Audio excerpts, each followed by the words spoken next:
Halo rekan-rekan muda GPIB dimanapun berada. Ketemu lagi saat ini di SBP on the Weekend. Bersama saya Rolando Lopati, Ketua Dewan Gerakan Pemuda GPIB.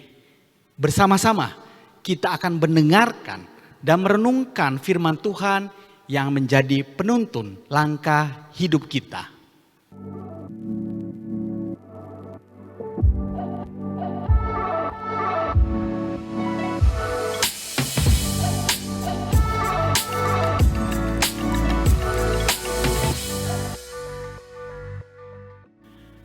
Sebelum membaca Sabda Bina Pemuda GPIB pada hari ini Sabtu 1 Maret 2025, kita akan awali dengan doa pembukaan.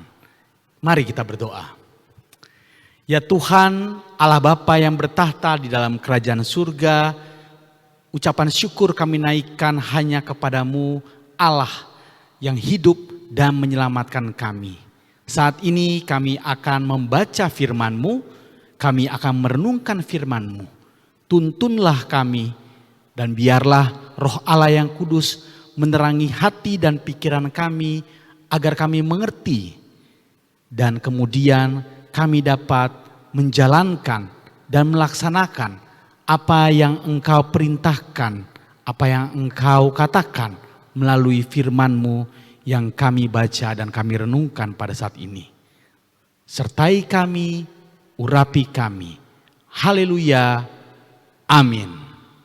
Bacaan Alkitab kita pada hari ini terambil dari Nehemia 13 ayat 1 sampai 18. Nehemia 13 ayat 1 sampai 18. Rekan-rekan yang membuka Alkitab bisa ikut membaca. Saya akan membantu rekan-rekan untuk membaca. Pada masa itu kitab Musa dibacakan untuk didengar oleh rakyat dan ditemukan tertulis di dalamnya bahwa orang Amon dan orang Moab tidak boleh masuk jemaah Allah untuk selamanya. Sebab mereka tidak menyambut orang Israel dengan roti dan air. Bahkan mengupah Bileam melawan orang Israel dengan mengucapkan kutuk atasnya. Tetapi Allah kami mengubah kutuk itu menjadi berkat. Ketika mereka mendengarkan pembacaan Taurat itu, mereka memisahkan semua peranakan dari antara orang Israel. Sebelumnya Imam Eliasib telah diangkat untuk mengawasi kamar-kamar rumah Allah kami. Ia mempunyai hubungan erat dengan Tobia dan menyediakan sebuah kamar besar bagi Tobia. Dulu orang membawa ke kamar itu kurban sajian, kemenyan, perlengkapan-perlengkapan, dan persembahan persepuluhan berupa gandum, anggur, dan minyak yang menjadi hak orang Lewi, para penyanyi, dan para penjaga pintu gerbang, serta persembahan khusus bagi para imam. Ketika semua itu terjadi, aku tidak berada di Yerusalem. Karena pada tahun ke-32 pemerintahan Artahsasta, Raja Babel, aku pergi menghadap raja. Tetapi sesudah beberapa waktu aku pamit kepada raja. Aku pun tiba di Yerusalem dan melihat kejahatan yang dibuat Eliasib untuk Tobia dengan menyediakan sebuah kamar di pelataran rumah Allah untuk Tobia. Aku sangat menyesal. Lalu melemparkan sebuah perabotan rumah Tobia keluar kamar itu. Kemudian aku menyuruh menahirkan kamar itu. Sesudah itu aku mengembalikan ke sana perlengkapan-perlengkapan rumah Allah, kurban sajian dan kemenyan. Juga aku ketahui bahwa sumbangan-sumbangan bagi orang Lewi tidak pernah diberikan, sehingga orang-orang Lewi dan para penyanyi yang bertugas masing-masing kembali ke ladangnya. Aku menegur para penguasa, kataku, mengapa rumah Allah ditelantarkan? Lalu aku mengumpulkan orang-orang Lewi dan menempatkan mereka kembali pada tempatnya. Semua orang Yehuda pun membawa lagi persembahan-persembahan. Semua orang Yehuda pun membawa lagi persembahan persepuluhan berupa gandum, anggur, dan minyak ke perbendaharaan. Aku mengangkat Imam Selemia dan Zadok, seorang ahli kitab, serta Pedaya, seorang Lewi, sebagai pengawas perbendaharaan, sedangkan Hanan bin Zakur bin Matanya diperbantukan kepada mereka karena orang-orang itu dianggap setia. Mereka diserahi tugas untuk mengurus pembagian kepada saudara-saudara mereka. Ya Allahku, ingatlah kepadaku karena hal itu, dan janganlah hapus segala kasih setia yang telah kulakukan untuk rumah Allahku dan segala kegiatan di dalamnya. Pada masa itu aku melihat Yehuda, orang-orang yang mengirik anggur pada hari Sabat, dan orang-orang yang membawa berkas-berkas gandum, memuatnya di atas keledai, juga anggur, buah ara, dan berbagai muatan yang dibawa ke Yerusalem pada hari Sabat. Aku memperingatkan mereka ketika mereka menjual bahan-bahan makanan. Orang Tirus yang tinggal di situ membawa ikan dan berbagai barang-barang dagangan dan menjual itu kepada orang-orang Yehuda pada hari Sabat di Yerusalem. Lalu aku menegur para pemuka Yehuda, kataku kepada mereka, kejahatan apa yang kamu lakukan ini dengan melanggar kekudusan hari Sabat? Bukankah nenek moyangmu telah berbuat demikian sehingga Allah kita mendatangkan seluruh malapetaka ini atas kita dan atas kota ini? Kamu memperbesar murka atas Israel dengan melanggar kekudusan hari Sabat. Demikian pembacaan firman Tuhan pada hari ini. Yeay, weekend, waktunya bersantai, bebaskan pikiran dan manjakan diri. Berlibur menjadi bagian dari gaya hidup yang penting, karena tuntutan zaman membuat hari-hari kerja sangat melelahkan. Setelah menyelesaikan pembangunan tembok, Nehemia bekerja lagi di istana. Lalu saat diizinkan ia kembali ke Yerusalem. Nehemia tidak berleha-leha, apalagi saat mendapati berbagai pelanggaran dan pencemaran. Nehemia bertindak dengan sangat tegas berdasarkan kitab Musa yang dibacakan untuk rakyat.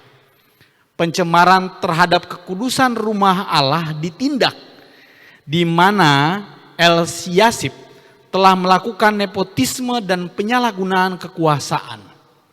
Tobia keturunan Amon itu tidak boleh masuk jemaah Allah untuk selamanya.